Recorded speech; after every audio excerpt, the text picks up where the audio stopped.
Hello everyone, Agent of Doubt here, and I'm responding to a video by SecularTalk called Overdoses in New York City Spike Because of Drug War. The title of the video caught my eye because I happen to have some experience in treating people with addictions, and I watched the video. In it, Kyle reads an article by Vice News where fentanyl-laced drugs happen to have been more prominent in overdose deaths in New York City in the past year. And Kyle tries to parlay that into support for a political position of he and the Justice Democrats that drugs should be legalized. And there are many reasons that drugs, by and large, should be legalized, such as the destigmatization of addiction, if the money that was used for criminalizing drugs was put into treatment, you'd have better outcomes. Saddling people with felonies that follow them for the rest of their lives just increases their chances of relapse and recidivism. All sorts of reasons that drugs should be decriminalized. But I got some problems with Kyle's video.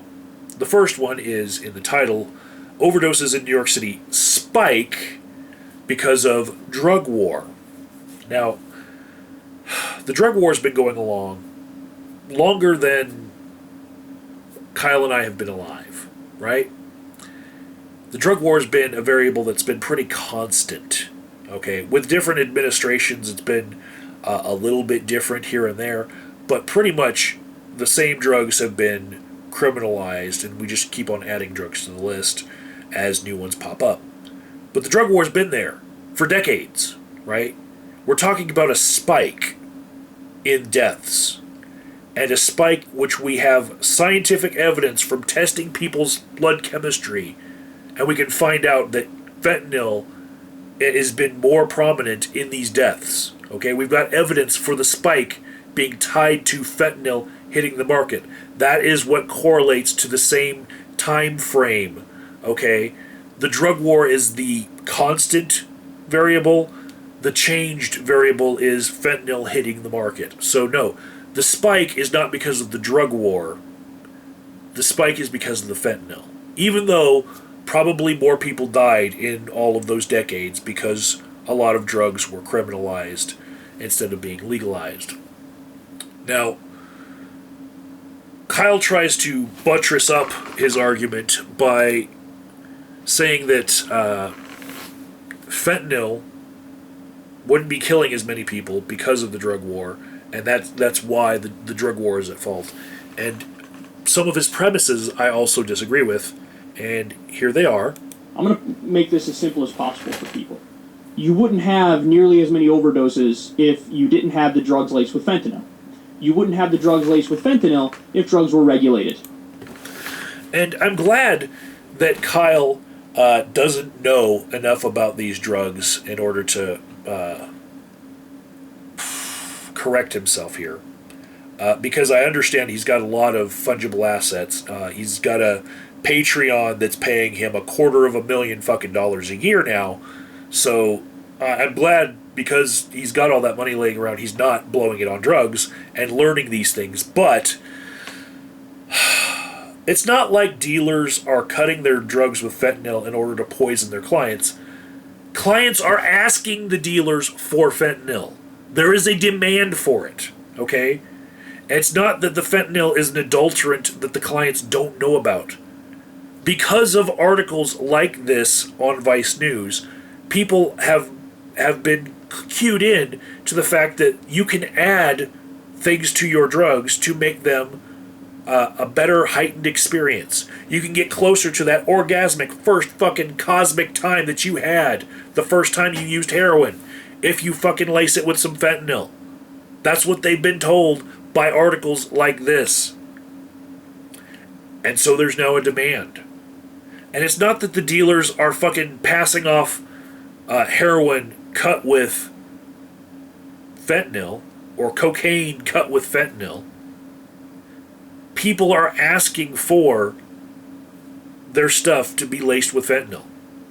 They're looking for it. When they hear that somebody has it, they're going to that dealer. Okay? It's the same with people abusing Xanax and heroin together.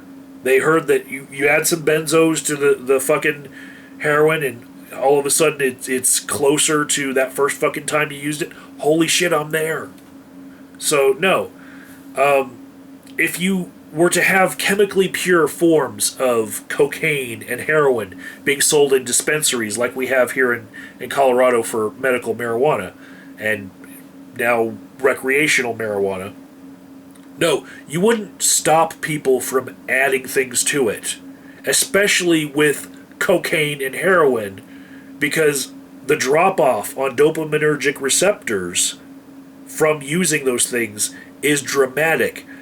The fifth time that somebody fucking slams heroin, they're going to be realizing, hey, I need more and more of this to get the same fucking high, and I'm not getting that fucking orgasmic experience. What can I do to make this better?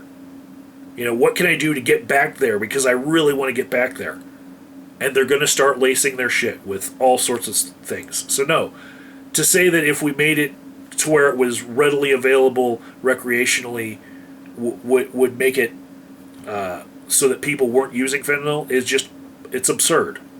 You know, it really does not follow with the things that I've seen in my experience.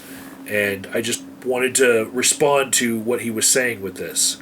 I do believe that some drugs should be decriminalized, but especially not fentanyl or carfentanil or anything that strong, because those can't be used responsibly. They'll result in too many deaths.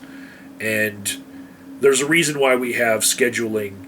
And yeah, maybe I disagree with some of the drugs and their place on the schedules that we have them here in America, but I think that a lot of them actually are right. And it's just not the frame of mind that Kyle has here is that the fentanyl is what is being used to cut the cocaine and the heroin. A better frame of mind would be that the fentanyl is being adulterated with the cocaine or heroin, and people are actually going for the fentanyl.